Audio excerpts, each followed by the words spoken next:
안녕하십니까. 무궁화 꽃은 지지 않았다. 페이지 173페이지부터 읽어드리겠습니다.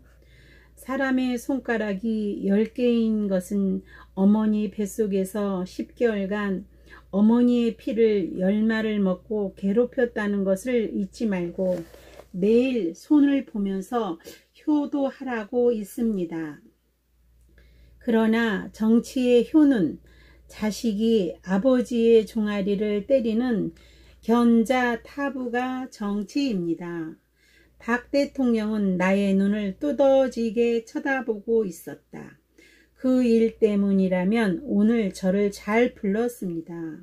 사람이 밥을 먹어야 소화가 되고 소화가 되어야 힘이 생기고 힘이 생겨야 사람의 소임을 다 할 수 있는 것이 아닙니까? 학생들은 지금 밥을 먹는 중에 있습니다. 사람은 3가지의 지식을 거쳐 3가지의 지혜로 올라가게 되는데 하늘에서 타고난 천이 지혜와 땅에서 체험을 하며 깨달은 고니 지혜와 학교에서 배운 학이 지혜가 있습니다. 그 공부라는 밥을 먹고 사회에 나아가 그것을 소화하며 지식이라는 영양소로 바꾸어 사회생활을 하면서 지혜라는 에너지로 바꾸어 체험의 지혜인 고니 지혜를 터득하여 가정과 국가를 위해 소임을 다할 것입니다. 자식이 아버지의 종아리를 때리는 견자타부가 정치입니다. 그런데 그 학생들은 아직까지는 사물 지식과 사실 지식과 창조 지식이라는 3개의 지식의 밥을 먹고 있는 중이므로 그들이 그것을 소화하기 전에 3개의 지혜에 속하는 국가의 통치 철학과 충돌한다는 것은 자연의 순리에는 벗어나는 행동입니다. 그러나 훌륭한 지도자는 나타나는 현상을 잘 적응해 나가며 자신과 싸우는 사람입니다. 결국 학생들은 자신들의 일과 전혀 관계가 없고 고도의 정치 지도자들도 판단하기 어려운 정치를 옳다 그르다 하며 관여하는 것이 되지요. 가장 훌륭한 정치는 견자타부라 하는데 다시 말하면 진정한 정치는 자식이 아비를 채찍질하는 것이라고 합니다. 대통령이 국민을 채찍질하는 것이라고 합니다.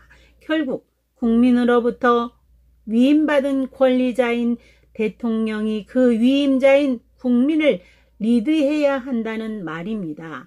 아버지가 집에 늦게 들어오는 자식을 보고 너는 왜 이렇게 늦게 오냐면서 꾸지람을 하면 그 자식이 기분이 좋지 않다가도 자기의 5살짜리 어린 자식이 아빠 왜 이렇게 늦게 퇴근하는 거야 하고 꾸지람을 하면 아이고 내 자식 어른스럽네 하고 기뻐하는 이치처럼 어린 학생들이 기성 정치인들을 보고 나무라는 것을 너무 즉흥적으로 대립관계나 정치적 안목으로 바라봐서는 안 됩니다. 그들도 어린아이가 아빠를 꾸지람하듯이 어른들이 흉내를 내어 보고 교과서에서 배운 사물 지식과 사실 지식과 창조 지식을 현실에 적응해 보는 과정에서 학교에서 배운 학이 지혜와 체험의 지혜인 고니 지혜나 하늘이 준 천이 지혜를 얻으려 하는 것입니다. 많은 학생들이 추가적인 소요를 막기 위해 강경책으로 결정하신 것 같은데 그것도 하나의 방법이겠으나 이미 결정했다면 가능한 한 작은 희생으로 큰 효과를 볼 수 있게 했으면 합니다. 그러나 진압으로 점철된 역사는 언젠가는 반드시 중단된다는 로마의 역사를 명심하셔야 합니다. 아버지에게 효도하는 것이 당연한 것인데도 아버지의 콧물은 지저분하다며 자식이 나무라기까지 합니다. 그러나 자기 어린 자식이 콧물을 흘리면 손바닥으로 훔쳐주며 감기가 걸리지 않았나 하며 걱정하며 병원에까지 데려가는 것이 사람의 본성입니다. 이와 같이 국민이란 강력한 지도자에게는 본능적인 거부감을 표시하게 되며 연약한 지도자에게는 동정심리를 가지게 되는 것이니 각하는 민족을 위한 살신성인의 청렴한 모습을 국민에게 보이시고 물러나게 될 미래의 청사진을 국민 앞에 제시하여 난국을 풀어가야지 계속 여론이 면역을 키우게 해서는 안 됩니다. 이번 학생 125명 제적과 교련 거부 학생 1075명, 강제 징집 조치 40개 학생 서클 해체는 그들에겐 또 다른 면역 체제를 만들어주게 되어 훗날 큰 불행으로 이어질 수 있으므로 저는 반대합니다. 그러나 더 많은 학생들이 희생을 사전에 저하기 위한 방편임을 내세우는 강령론자들의 논리라고 하더라도 한 학생의 구속은 한 가정의 파괴가 될 수 있으며 한 명의 불효자를 만드는 것이 됩니다. 그 한 명의 아이를 낳기 위해 그 학생의 어머니는 10달 동안 10마리의 피를 먹이며 뱃속에서 아이를 키웠습니다. 그래서 하늘은 잊지 말고 효도하도록 언제나 10손가락이 보이게 해 놓았다는 것입니다. 한 사람의 학생이 한 가정의 꿈이요 전부입니다. 그 다음 날인 1971년 10월 18일 박 대통령은 그 조치를 최소화하였다. 1971년 10월 21일 보안부대 창설 21주년 기념식이 끝난 뒤 나는 신문을 받아보며 규모는 축소되었지만 가슴이 아팠다. 30. 각하 공장에서 일하며 배우는 방송고등학교와 방송통신대학을 만들어야 합니다. 박 대통령과 친숙한 전 부총리였던 한국일보 장기영 회장의 아들인 장강재와 영화배우 문희가 워커힐 호텔에서 1971년 11월 20일 토요일 오후 2시에 결혼식을 했다. 그날 우연하게도 박 대통령이 평소에 가장 가깝게 지내던 삼각산 도선사의 청담 스님의 법구에서 8개의 사리가 나와 백운정사에 안치했으며 또한 우연하게도 김재규 보안사령관이 12명의 간첩을 잡았다고 보안사령부가 검거 발표를 하던 날이었다. 그날도 박 대통령은 매우 밝은 모습으로 나와 마주 앉았다. 1972년 한 달을 앞두고 만난 박 대통령의 표정은 의외로 밝은 모습으로 말을 건넸다. 지난번 자네 부탁 시간이 좀 맞지 않았어. 어쨌든 그 규모는 축소하긴 했었지. 그 뒤 자네 말대로 학생들이 반발의 날로 더 과격해져서 가고 있어. 그러나 오늘은 매우 좋은 날이야. 각하 국가와 정치가 있는 한 데모는 항상 있을 것입니다. 현재 공부보다는 데모를 더 많이 하는 대학교 위주의 교육제도를 일부 바꾸어야 하겠습니다. 학생들의 조직적인 저항이 더 치열해질 것입니다. 공장의 근로자들에게 야학을 시켜 검정고시를 보지 않고 고등학교 졸업장을 의무적으로 취득토록 해주고 또한 그들이 직장에서 일을 하면서 대학을 다닐 수 있는 방송통신대학 같은 것을 만들어서 학생들이 꼭 대학에서만 공부를 하지 않아도 되게 함으로써 과격한 학생들의 마음을 다소 누그러뜨릴 수 있게 해야 합니다. 그렇게 일하면서 배우는 대학생들이 있게 함으로써 배울 수 있는 시간의 소중함을 비교해 주어야겠습니다. 대학을 나오지 않는 전 국민이 결혼 후에도 가정에서 라디오와 TV를 보며 대학을 다닐 수 있는 기회를 주어야 합니다. 동생들의 학비를 마련하느라 공장에서 온갖 먼지를 마시며 월급을 받아 시골로 내려보내는 고등학교를 못 나온 소녀, 소년들이 많이 있습니다. 고등학교를 못 나온 사람은 직장에서 고등학교를 마치게 해주고 고등학교를 나온 근로자들은 직장에서 일하면서 혹은 결혼 후에라도 TV나 라디오를 통하여 대학을 다니게 함으로써 불우한 젊은이들에게 배움의 기회를 주는 일이야말로 꼭 필요합니다. 공부를 꼭 해야 하는 사람은 그들입니다. 그런 젊은이들이 전문 교육을 받고 전문 지식을 키우게 해서 사회의 기둥이 되도록 도와주어야 합니다. 그렇게 되면 좋은 환경에서 배우는 일반 대학생들도 많은 것을 느낄 것입니다. 자네 말을 듣고 보니 생각이 나는구먼. 내가 지방 공장을 방문할 때 여공들의 표정을 보면 어딘지 모르게 그늘이 져 있었어. 그런 여공들의 손을 잡으면 어찌나 내 가슴이 쓰린지 자네 말을 듣고 보니 이유가 있긴 있었어. 그런데 나는 그냥 그들이 일하는 것만으로도 그런 공장에서 일할 수 있는 공장이 있다는 것만으로 그들이 만족하는 줄로만 생각했어. 역시 자네 생각이 옳아. 직장 내의 고등학교와 방송통신대학이라는 제도는 참 좋은 생각이야. 즉시 구체적으로 검토하겠네. 각하께서 어떻게 생각하실지 모르지만 저는 요즘 많은 걱정을 하고 있습니다. 지난 11월 15일에는 불교계의 거봉이신 청당 스님이 돌아가시고 11월 9일이 그러니까 11일 전에는 가요계의 신성이라 할 수 있는 가수 배호가 돌아갔습니다. 한 사람은 종교계 대표요, 한 사람은 예술계 대표입니다. 또한 10월 18일에는 수많은 학생들이 제적되었습니다. 이 두 분의 죽음은 지금 불교 신도와 젊은 사람들의 마음을 한층 우울하게 하는 일련의 사건이었습니다. 이것은 나라의 혼란을 예고하는 불길한 조짐의 시작입니다. 여기에 대한 원인을 찾아 대비를 해 두셔야겠습니다. 그런데다가 설상가상으로 삼선 개헌으로 대통령이 되신 지가 얼마 되지 않았는데 각하께서는 영구 집권의 유신을 계획하고 있다는 소문이 퍼져가고 있습니다. 참으로 72년 극과 극이 만나는 운명의 해가 되겠습니다. 정부가 극도로 부딪혀 엄청난 소리를 내는 해가 되어 지축이 흔들릴 것으로 봅니다. 삼선 개헌의 문제점이 의외로 신속하게 나타나고 있는 것입니다. 30일 미국은 선거인단을 뽑은 뒤 그들이 대통령을 뽑은 간첩 선거를 하는데 내가 통일 주체 대의원을 뽑아서 그들이 대통령 뽑는 것과 무엇이 다른가? 그러나 내가 삼선 개헌 대통령이 되자마자 유신을 생각한 이유는 선거에서 내가 당선은 되었지만 사실은 그게 당선인가?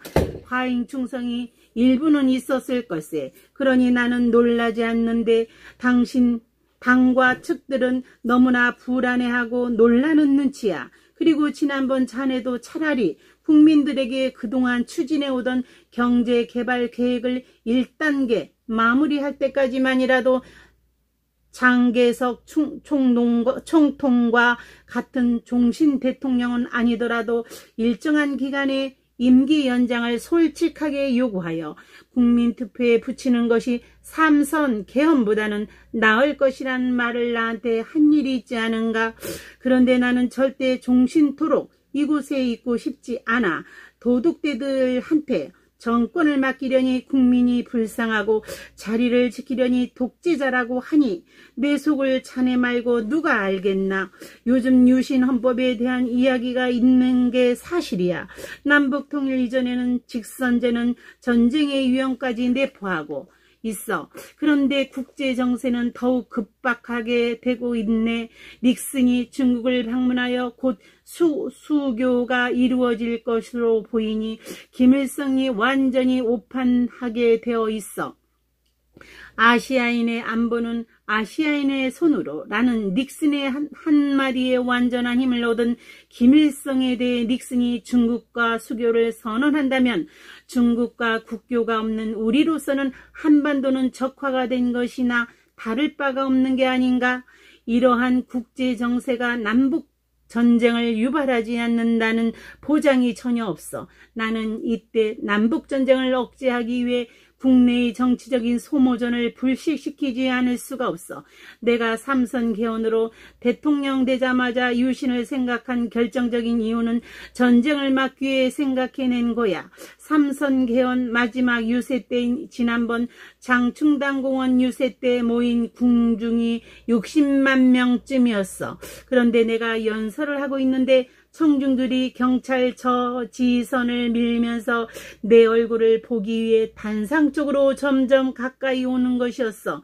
만약 그 중에서 북한의 사주를 받은 사람이 김대중 후보에게 돌멩이 하나만 던지면 그 60만 관중이 나를 의심할 것이고 대규모 소요가 일어나면서 북한이 남침을 하게 되지 않겠나. 그것이 직접 선거의 한계야. 미국은 간접 선거를 하고 있어. 미국의 민주주의야말로 유신 정치가 아니고 무엇인가. 유신 체제는 바로 미국의 대통령 선거를 모방한 거야. 미국은 대통령 선거인단을 선출하여 그들은 대통령을 뽑은 간접 선거는 간접 민주주의인데 우리도 통일 주체 국민회의 대의원 선거인단을 뽑아서 그들이 대통령을 뽑겠다는 근데 그것이 미국과 무엇이 다르다고 보는가? 더구나 루즈벨트 대통령은 경제 사정이 어렵다고 헌법에도 없는 4번이나 대통령을 하지 않았나? 우리는 휴전 중인데다가 곧 전쟁이 날 수가 있어서 미국과 같은 유신 선거를 택한 것이 아닌가? 32. 미래는 우월민족주의자인 유대인과 자주 민족주의자인 한민족의 두뇌 대결의 시대입니다. 각하 유신은 안 됩니다. 남북 대화의 길을 열면 전쟁도 쿠데타도 예방되며 정치 안정에도 도움이 될 것입니다. 박 대통령은 심각한 표정으로 질문을 던졌다. 지금 닉슨 대통령은 7사단의 주한미군 2만 명을 이미 철수를 시작했는데 자네는 그들의 미군 철수의 깊은 뜻은 어디에 있다고 보는가? 주한미군 철수는 닉슨의 모든 민족의 공존과 세계 평화를 위한 양심을 보여주는 중요한 증표입니다. 닉슨은 진정한 평화주의자입니다. 닉슨은 언젠가 케네디와 같은 희생자가 될 것입니다. 케네디 역시 세계 모든 민족의 자주와 평화와 동서화해를 부르짖으며 쿠바와 월맹 포격을 거부했습니다. 그러자 미국의 우월 민족주의자들이 방위 산업체들은 무기 팔 곳을 없애버리는 케네디를 암살해버린 것입니다. 미국 정보부가 미국 대통령을 살해해놓고 엉뚱한 사람에게 누명을 씌웠던 것입니다. 자네가 보는 우월 민족주의란 뭔가? 일본, 독일과 유대인들은 그들이 어떤 종족보다 우월한 민족임을 내세웁니다. 유난히 게르만 민족과 유대 민족이 심한 편입니다. 그러나 우리 한민족은 남을 침략하지 않고 조용히 내치만 하면서 지내려고 하는 자주민족주의입니다. 결국 세계전쟁은 우월 민족주의자들에 의해 일어납니다. 앞으로는 유대 민족과 한민족의 우월 싸움이 21세기에 벌어질 것입니다. 소련과 미국의 모든 정치인, 경제인의 대부분이 유태계로서 우월 민족주의자들입니다. 미국의 CIA를 움직이는 것은 케네디가 아니라 미국의 방위산업체였으며 그들은 바로 게르만 민족의 우월을 내세웠던 히틀러와 똑같은 유대인의 우월 민족주의자들입니다. 유대 보수 세력과 CIA를 장악하고 있으며 우월 민족주의자들은 방위산업체들에 의해 케네디는 돌아갔습니다. 아마 닉슨도 우월 민족주의자들의 손에 의해 탄핵되고 존슨이라는 대통령이 나타날 것입니다. 제가 지난번 말씀드렸듯이 한국과 미국에서 반드시 1970년부터 1980년 사이에 대통령들이 죽거나 쫓겨난다는 사실입니다. 이 점을 항상 염두에 두셔야 합니다. 미국 국민은 미국의 군사행동에 대해 언제나 무조건적인 지지를 보냅니다. 월남전도 마찬가지입니다. 월맹 포격을 끝까지 거부하는 케네디를 암살한 뒤 확장했습니다. 물론 미국 국민의 전폭적인 지지가 있었습니다. 21세기의 동방 역사가 한반도에서 일어나는 것을 서양인들이 눈치채고 있기에 유대인들이 한민족에 대한 경제가 더욱 심해질 것입니다. 34. 정치는 이상이며 역사는 현실입니다. 아마 케네디의 동서화해라는 이상주의가 패배했듯이 닉슨의 이상주의도 패배할 것 같습니다. 그리고 나면 한국의 미군 철수도 중지될 것입니다. 정치는 이상이지만 역사는 현실 편이니까요. 김구 선생의 훌륭한 자주민족주의인 이상주의도 선구자는 될 수 있을지언정 선지자가 되지 못함으로써 국가의 운명을 입체적으로 보지 못함으로써 그 뜻을 이루지 못했던 것입니다. 미래의 세계 역사를 바꿀 지도자는 선구자, 선지자, 선각자의 지혜를 동시에 깨달은 자라야 하는 것입니다. 역사의 현실적 흐름을 깨닫고 재빨리 본처와 헤어지고 서양 여성인 프란체스카 오스트리아 출신을 아내로 택함으로써 미국의 음성적 자원으로 대통령이 될 수 있었던 현실주의자인 이승만에 의해 뜻을 펴지 못한 것도 마찬가지입니다. 레닌의 독일 망명을 도와준 히틀러가 소련과 불가침 조약을 맺어놓고 유럽을 점령한 다음 그대로 멈추었으면 그것이 현실이고 성공이 될 터인데 약속을 깨고 소련까지 차지하겠다고 침공함으로써 망했습니다. 히틀러의 이상은 소련의 기후와 식량 사정이라는 현실을 전혀 몰랐던 것입니다. 얼마 전 1968년 소련의 브레즈네프는 독립을 주장하는 위성국인 체코를 무력 침공하여 장악했습니다. 그리고 브레즈네프는 소련 연방에서 이탈하려는 어떠한 위성국도 용납하지 않겠다는 강력한 군사 패권주의인 브레즈네프 독트린을 발표했습니다. 어떻게 보면 1969년 닉슨의 괌 독트린과는 정반대가 되는 견해입니다. 그러나 브레즈네프 독트린이야말로 현실적인 것입니다. 오히려 닉슨 독트린은 결국 닉슨의 권력 분산을 가져와 김구 선생처럼 그것은 하나의 이상으로 끝나고 말 가능성이 높다는 것입니다. 그러므로 브레즈네프 독트린도 소련 연방을 지키려는 현실적 정치 수단이며 그들 내부 문제이듯이 닉슨 독트린은 결국 CIA와 군부를 장악하려는 닉슨의 이상에 의한 한판승부 싸움으로 단순한 그들의 내부 싸움에 의해 주한 미군 철수가 나온 것입니다. 그러나 대통령이 된 지 얼마 안 되는 닉슨이 수십 년간 권력의 내부를 샅샅이 꿰뚫고 있는 CIA와